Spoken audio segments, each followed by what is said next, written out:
জল চেয়েও পাননি শিশু, মানবিকতার দায় নিল পুলিশ। ধূপগুড়িতে বিজেপির পরিবর্তন সংকল্প সভা ঘিরে বিতর্ক। ধূপগুড়ি বাড়ি গ্রাম পঞ্চায়েতের যতীনের হাট প্রাথমিক স্কুলের মাঠে বিজেপির পরিবর্তন সংকল্প সভা চলাকালীন অস্বস্তিকর পরিস্থিতির সৃষ্টি হয়। বিজেপির নেতা তথা অভিনেতা মিঠুন চক্রবর্তীর বক্তব্য চলার সময় হঠাৎই অসুস্থ হয়ে পড়ে এক শিশু। অভিযোগ, বারবার পানীয় জলের জন্য বিজেপি নেতাদের কাছে আবেদন জানানো হলেও কেউ সেদিকে নজর দেননি। বিজেপি নেতৃত্ব ব্যস্ত ছিলেন মিঠুন চক্রবর্তীর উপস্থিতিকে ঘিরে। ঘটনাস্থলে উপস্থিত রাজ্য পুলিশের মহিলা কর্মীরা পরিস্থিতি বুঝে দ্রুত শিশুটির সাহায্যে এগিয়ে আসেন। জল ও প্রাথমিক সহায়তার ব্যবস্থা করে শিশুটিকে নিরাপদ স্থানে নিয়ে যান তারা। বিজেপির সভায় এই মানবিক ভূমিকায় নজর কেড়েছে। পুরো ঘটনাকে কেন্দ্র করে সভাস্থলে চাপা উত্তেজনা তৈরি হয়। ঘটনাকে ঘিরে রাজনৈতিক বিতর্ক শুরু হয়েছে। তৃণমূল কংগ্রেস এই ঘটনাকে হাতিয়ার করে বিজেপিকে তীব্র কটাক্ষ করেছে তৃণমূল। ঘটনাকে কেন্দ্র করে ধূপগুড়ির রাজনৈতিক মহলে নতুন করে তরজা শুরু হয়েছে। একদিকে মানবিকতার প্রশ্ন, অন্যদিকে রাজনৈতিক দায়িত্ব এড়ানোর অভিযোগ। সব মিলিয়ে বিজেপির পরিবর্তন সংকল্প সভা ঘিরে বিতর্ক আরও তীব্র হয়েছে। ধূপগুড়ি থেকে প্রীতিময় সরকারের রিপোর্ট, বিগ নিউজ বাংলা। এটাই তো মানুষ দেখা উচিত যে যারা যাচ্ছেন মিঠুনের প্রোগ্রামে তার শিশুকে নিয়ে যাচ্ছে, সেটাও সে হয়তো মিঠুনকে দেখতেই গেছে, কিন্তু তার কোনো মূল্য নেই।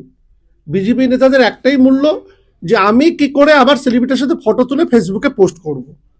আজকে ওদেরকে আহ্বান করছি যারা ওখানে গেছেন, দেখুন যে তার শিশু ওখানে গিয়ে নিরাপদ নয়। আজকে সত্যিকারেরই ধন্যবাদ দিতে হয় ধূপগুড়ি পুলিশকে, যে মহিলা পুলিশ এই এত সুন্দর কাজ করে বাচ্চাটিকে উদ্ধার করে হাসপাতালে পাঠিয়েছে। এটা তো কুলডিট জানাতে হয়, এবং এটাই পরিষেবা যে পুলিশের, সেটাই কিন্তু আজকে প্রমাণ হলো। আর এত বড় নেতা নেত্রী সবাই পৌঁছেছে, সে বাচ্চার কথাটা একবার ভাবলো না? এর থেকে দুর্ভাগ্যের কি হবে? এই বিজেপির এই পার্টি কালচার থেকে উঠে আসা উচিত। আমরা যেরকম মানুষকে আনি, কোনো প্রোগ্রাম হলে মানুষকে পৌঁছানোর দায়িত্বটাও আমাদের। সে সুস্থ অসুস্থ হবে সে দেখার দায়িত্ব যে অর্গানাইজার তাদের। আজকে কিন্তু সেটা আমরা দেখতে পেলাম না।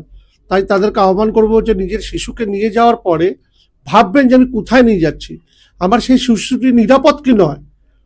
আজকে ভগবানের জোরে সে বেঁচে গেছে। আজকে যদি কিছু হতো তার বাড়ির অবস্থাটা কি হতো? রাজ্য সরকার তার পাশে থাকতো, সেটা আলাদা বিষয়, কিন্তু বিজেপি কি তার জীবনের মূল্যটা দিতে পারতো? তাই এটা ভাববার বিষয় সবারই, যে যাওয়ার আগে সে নিরাপদ কি নয় বিজেপির প্রোগ্রামে, সেটা কিন্তু মানুষ আগামী দিনও ভাববে। পুলিশ তো আমি আগেই বললাম যে তাকে কুলডিট জানাতে হয় যে পুলিশ তার কর্তব্য পালন করেছে, সেই শিশুটিকে আজকে নিরাপদভাবে তাকে হাসপাতালে পৌঁছে তার ট্রিটমেন্ট করছে। এটা পুলিশের কাজ করেছে, সেই মহিলা পুলিশকে কুলডিট জানাতে হয়। এবং আমরা ওই পুলিশ কর্মীকে অবশ্যই আমাদের দলীয়ভাবে তাকে সংবর্ধনা দেওয়া হবে।